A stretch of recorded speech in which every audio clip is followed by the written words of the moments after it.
Hello students, let us continue the chapter Accounting for Partnership Firm Fundamentals. Let us start. In this lecture, we will cover the topics Profit and Loss Appropriation Account, Partners Capital Account, Fixed Capital Account Method, Fluctuating Capital Account Method. And the third one is Calculation of Amount of Partners Commission and Interest on Drawings. So let us start one by one. First is देखिए last lecture में हमने profit and loss appropriation account बनाना सीखा था।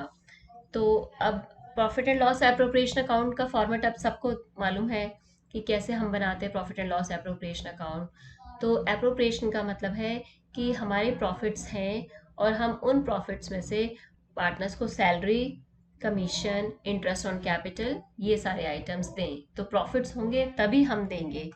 लेकिन एक ये different example है when amount of profit is less than the total amount of appropriation। इसका मतलब क्या है कि हमारे प्रॉफिट्स कम है लेकिन हमें देना ज़्यादा है। तो हमें एक बात याद रखनी है कि हम उतना ही अमाउंट पे करेंगे जितने हमारे प्रॉफिट्स हैं, नॉट मोर देन दैट। तो इस with the help of this illustration let us understand A and B are partners sharing profits and losses in the ratio of 3:2. Their capitals are 5 lakh and 1 lakh rupees respectively. A is entitled to interest on capital at the rate of 10% per annum. B is entitled to a salary at the rate of 5,000 rupees per month. The net profit before providing interest on capital and partner salary for the year ended 31st December 2018 was 77,000 rupees. Show the distribution of profits. तो देखिए This is profit and loss appropriation account for the year ending 31st December 2018. So the profit is 77,000. अब working note में देखिए कि A का interest on capital 5 lakh का 10% 50,000 बनता है और B की salary annual salary 5,000 rupees per month है। तो एनुअल सैलरी बनेगी 60,000, 5,000 into 12 60। तो टोटल अमाउंट बनता है 1,10,000 जबकि प्रॉफिट्स हमारे 77,000 ही है। तो इन दिस केस अब हम क्या करेंगे, हम पार्टनर्स को जो अमाउंट पे करना है उस अमाउंट का रेशो निकाल लेंगे। तो देखिए ए को 50,000 पे करना है, बी को एज ए सैलरी 60,000 पे करना है। Now the ratio is 5:6। तो अब क्या करना है, 77,000 को हम 5:6 की रेशियो में डिस्ट्रीब्यूट करेंगे। तो 5/11 इंटू 77,000। तो ए को इंटरेस्ट ऑन कैपिटल का अमाउंट 35,000 मिलेगा, ठीक है। और बी को देखिए 6/11 इंटू 77,000।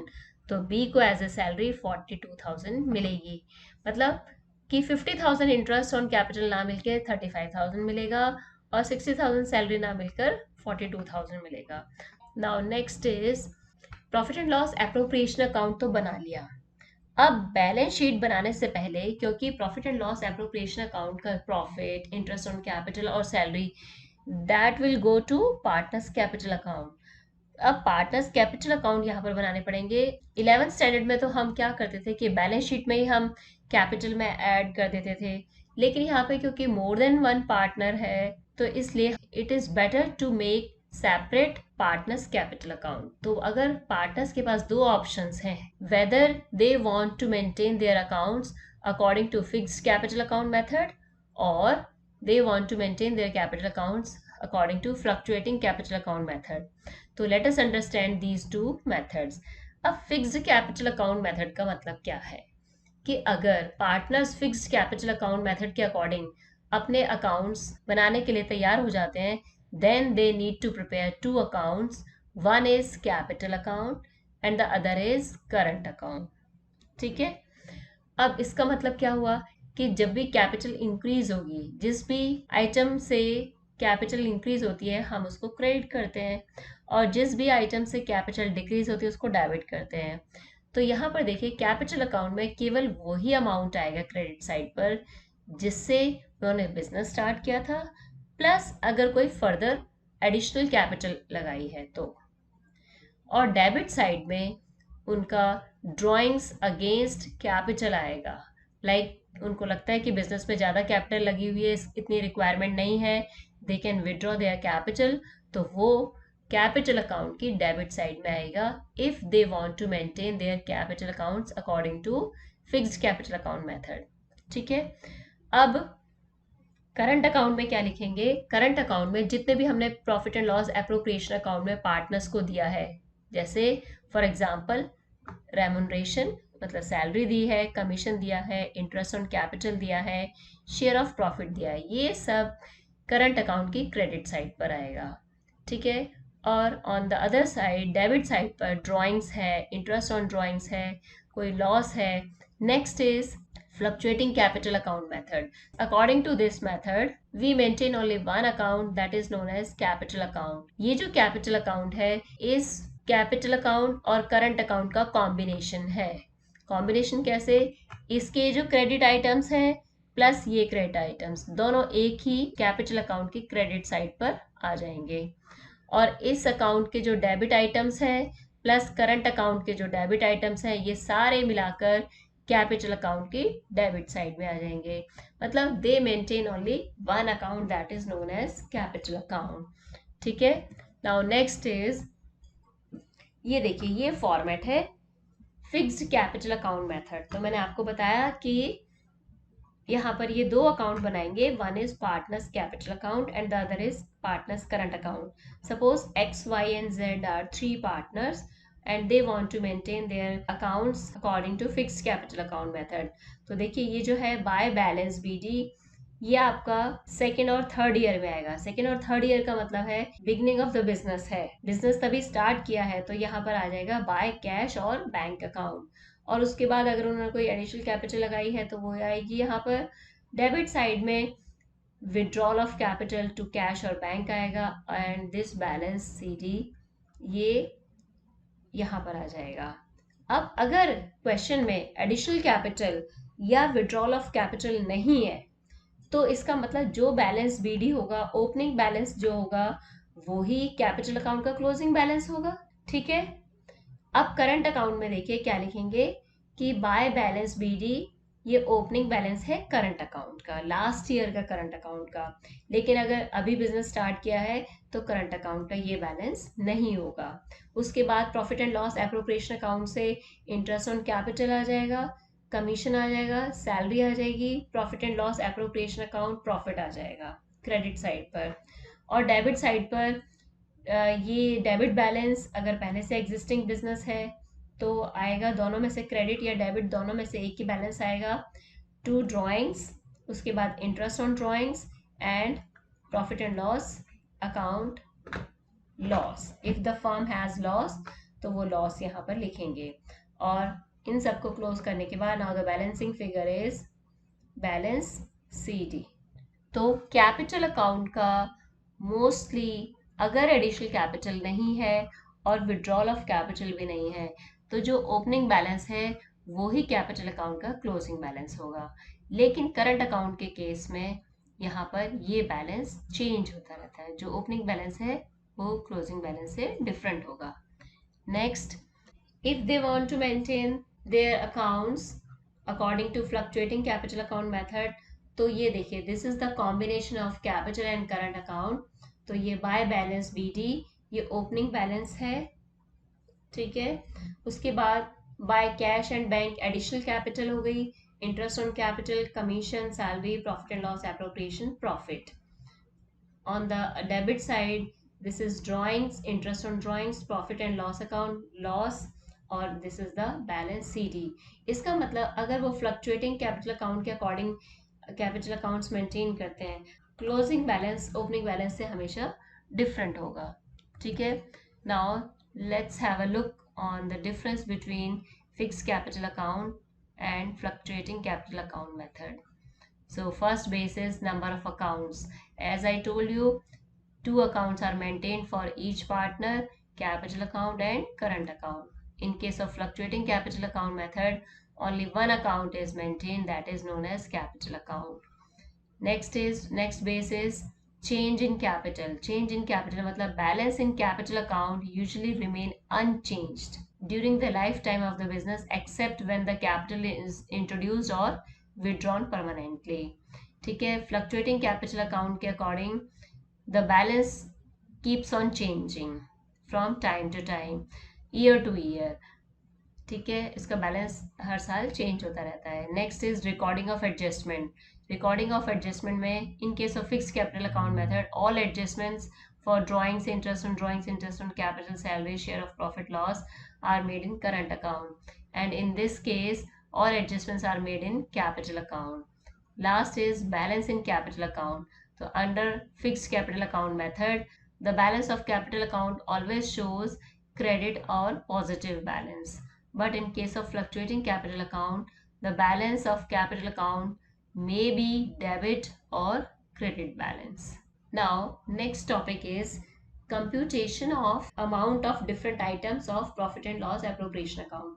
हमने लास्ट लेक्चर में देखा था profit and loss appropriation account जब हम बनाते हैं तो उसमें कमीशन टू पार्टनर्स लिखते हैं. अब ये profit and loss appropriation account क्योंकि ये एनुअल होता है, एक साल का इसमें डिटेल दिया होता है, इसलिए हमको ये चीज़ ध्यान में रखनी है कि अगर सैलरी लिखेंगे तो सैलरी भी एनुअल सैलरी लिखेंगे P&L एप्रोप्रिएशन अकाउंट में. तो कमीशन के लिए कमीशन देखेंगे. यहाँ पर कमीशन कैसे कैलकुलेट करते हैं. इंटरेस्ट ऑन ड्राइंग्स हम देखेंगे कि कैसे कैलकुलेट करते हैं डिफरेंट कंडीशंस में, और interest on capital. So let us see one by one. So first is commission to partners. तो कमीशन टू पार्टनर्स में देखिए दो केसेस हैं कि commission to partners if it is calculated on net profit before. अब इसको ध्यान में रखना है कि बिफोर वर्ड लिखा हुआ है, net profit before charging commission, कि हमको कमीशन ऐसे नेट प्रॉफिट पर कैलकुलेट करना है जिसमें से कमीशन अभी माइनस नहीं किया गया.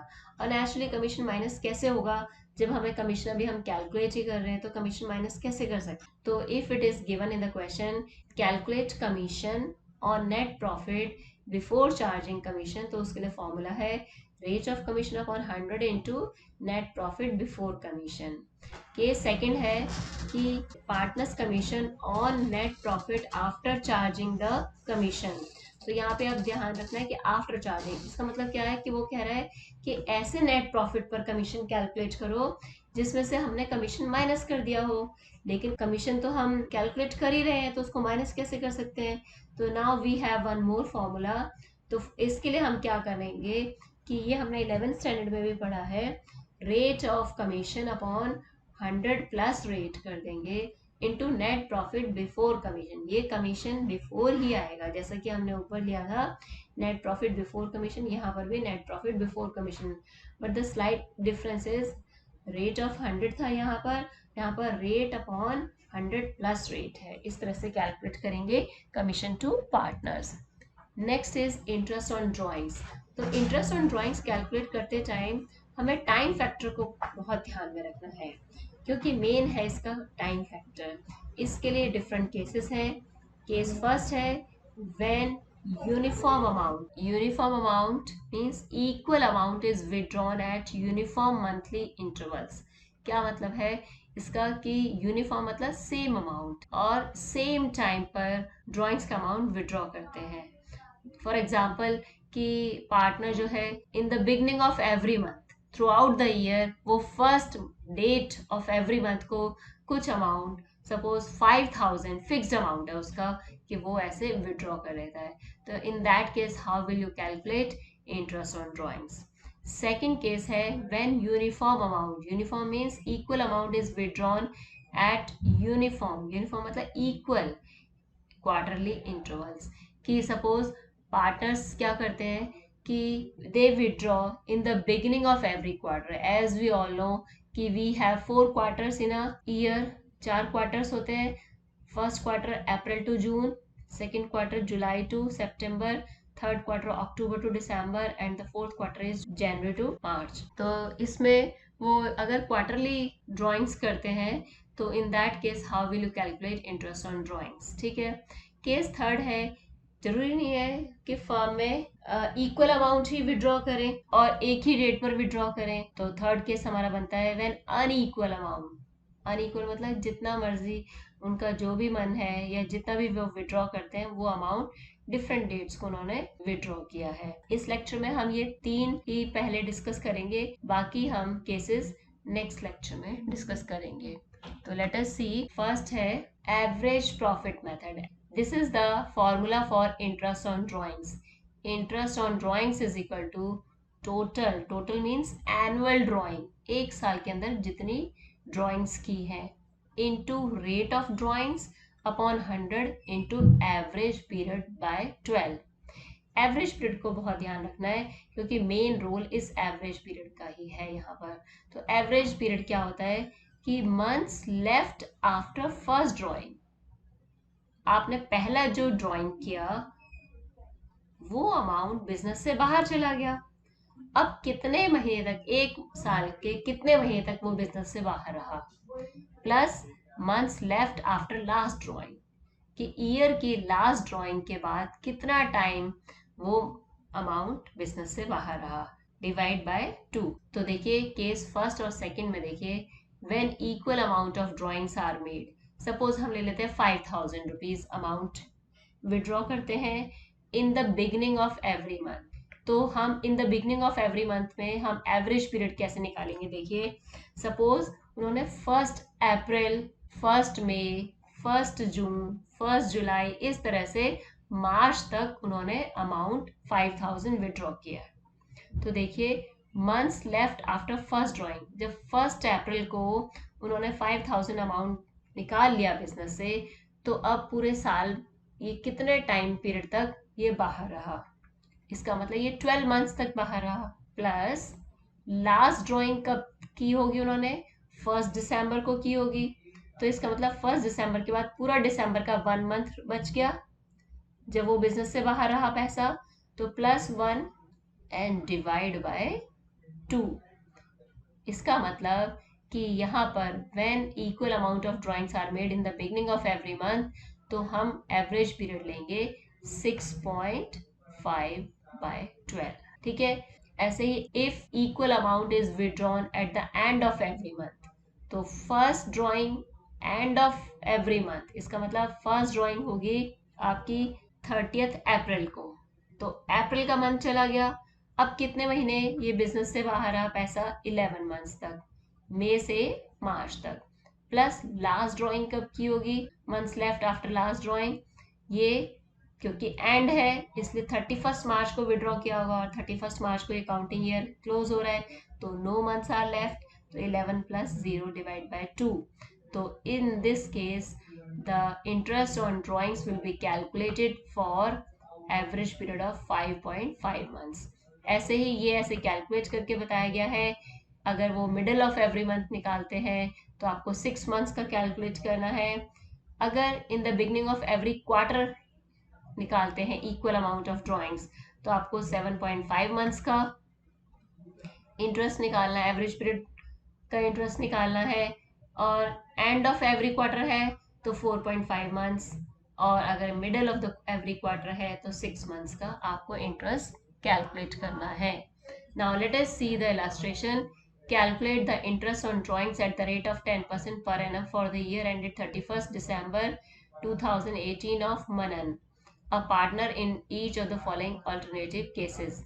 If Manan withdrew 3000 rupees per month in the beginning of each month, तो मैंने आपको बिगनिंग ऑफ ईच मंथ का बताया था, कितने मंथ्स का इंटरेस्ट कैलकुलेट करना है, 6.5 का। तो यहाँ देखिए 3000 पर मंथ विड्रॉ करता है, तो 36,000 एनुअल ड्रॉइंग्स हो गई, रेट ऑफ इंटरेस्ट है 10%, 6.5 मंथ्स एवरेज पीरियड है। तो अब देखिए ये कितना हुआ, 10/100 इंटू 36,000 इंटू 6.5। ठीक है, तो आंसर हुआ 1950। B is if Manan withdraw 4,000 rupees per month in the middle of every month, तो 4,000 से एनुअल ड्रॉइंग्स हो गई 48,000, रेट 10%, और 6 मंथ्स का मिडिल है तो 6 मंथ्स का कैलकुलेट करेंगे, तो 10/100 into 48,000 into 6/12, so interest is 2400। Next is if Manan withdrew 5,000 rupees per month eight the end of each month, तो ये देखिए यहाँ पर 5.5 मंथ्स के लिए कैलकुलेट करेंगे। एनुअल ड्रॉइंग्स हो गई 60,000, rate 10%, so 10/100 into 60,000 into 5.5/12। Next illustration is calculate interest on drawings of mister Siddhant at the rate of 10% for the year ending 31st March 2019 in each of the following alternative cases. Case first, if he withdrew rupees 60,000 in the beginning of each quarter, 60,000 at the end of each quarter and 90,000 in the middle of each quarter. तो देखिए मैंने क्या बताया था आपको कि beginning of every quarter में 7.5 और एंड ऑफ एवरी क्वार्टर में 4.5 का। तो ये देखिए फर्स्ट केस में 60,000 ईच क्वार्टर, तो 4 क्वार्टर्स में 2,40,000 हो गया। 10% into 7.5 by 12, 15,000 is the interest on drawings. Next is end of each quarter में आपका ये again 2,40,000 is the annual drawings. 4.5 months average period into 10 by 100, so interest on drawings is 9,000. Case third, 90,000 in the middle of each quarter, तो again total annual drawings हो गई 3,60,000. 90,000 into 4, 6 by 12, 6 months का calculate करेंगे और 10%. Interest amount is 18,000. Next illustration is based कि when unequal amount is withdrawn at different dates. तो देखिए in a partnership, partners are charged interest on drawings at the rate of 15% per annum during the year ended 31st March 2019. A partner drew as follows. अब देखिए dates, 1 मई को 2,000 rupees withdraw किया, 1 अगस्त को 5,000, 30 सितंबर को 2,000, 31 जनवरी 6,000 amount, 31 March 2,000. What is the interest chargeable from the partners? अब answer देखिए, when drawings are made in unequal amount at different dates, तो हमें प्रोडक्ट मेथड यूज करना है। प्रोडक्ट मेथड क्या है कि आप कॉलम्स बनाएंगे, देखिए ABCD, डेट्स कब कब उन्होंने ड्राइंग्स अमाउंट विड्रॉ किया है, B कितना अमाउंट विड्रॉ किया है डिफरेंट डेट्स पर, C अब देखिए C को समझना है, इन्होंने 1 मई को अमाउंट विड्रॉ किया है, तो 1 मई से लेकर 31 मार्च तक 2,000 अमाउंट बिजनेस से कितने टाइम तक बाहर रहा। इसका मतलब क्या हुआ कि 11 मंथ्स तक ही बाहर रहा। मई से हम कैलकुलेट करेंगे, मई जून जुलाई अप टू मार्च, तो 11 मंथ्स। नेक्स्ट इज 1 अगस्त, तो 1 अगस्त को 5,000 अमाउंट विड्रॉ किया, तो अगस्त से लगा लीजिए, अगस्त सितंबर अक्टूबर, इस तरह से कैलकुलेट करेंगे, मार्च तक कैलकुलेट करेंगे, तो ये अमाउंट 5,000 8 मंथ्स तक बिजनेस से बाहर रहा। 30 सितंबर 2,000, इसका मतलब ये 6 मंथ्स तक बाहर रहा, मार्च तक, अक्टूबर से लेकर मार्च तक। 31 जनवरी 6,000 अमाउंट विड्रॉ किया, इसका मतलब फरवरी एंड मार्च 2 मंथ्स तक बाहर रहा। 31 मार्च को ही विड्रॉ किया, तो 31 मार्च को ईयर एंड हो रहा है, तो 0 हो गया। अब आपने इनका प्रोडक्ट करना है, 2,000 to 11, 22,000, इस तरह से मल्टीप्लाई कर लेंगे, 40,000, उसके बाद 12, 12, 0, ऐड कर देंगे 86,000। Now interest on 86,000 rupees at the rate of 15% per annum for 1 month is, अब यहाँ पर 1 मंथ का कैलकुलेट करेंगे, ये आपको ध्यान रखना है। 1 month is 86,000 into 15 by 100 into 1 by 12, तो 1075 is the amount of interest on drawings. I think it is clear to everybody. Now these are the questions for practice. ये P&L appropriation account बनाने का है। हाँ देखिए यहाँ पर फिक्स कैपिटल लिखा हुआ है, इसका मतलब partners will maintain 2 accounts, capital and current account. तो P&L एप्रोप्रिएशन अकाउंट बनाते टाइम आप ये ध्यान रखेंगे कि जब आप सैलरी देंगे या इंटरेस्ट ऑन कैपिटल देंगे, तो वहां पर आपको कैपिटल अकाउंट ना लिखकर करंट अकाउंट लिखना है, क्योंकि ये salary, interest on capital, that will be transfer to current account of partners and profit also. Next है question number 12, prepare an account showing allocation of profits. तो अब ये आप ध्यान रखिएगा, यहाँ पर है a provision of 5% of the profit is to be made in respect of commission to manager. इसका मतलब क्या है कि commission to manager is a charge and commission to partner is a appropriation. तो कमीशन जो कैलकुलेट करेंगे वो profit में से लेस कर दीजिएगा P&L एप्रोप्रिएशन अकाउंट बनाने के लिए। इसके बाद आपके ये क्वेश्चन है प्रैक्टिस के लिए, इंटरेस्ट ऑन ड्राइंग्स कैलकुलेट करना है। I think this is enough for today.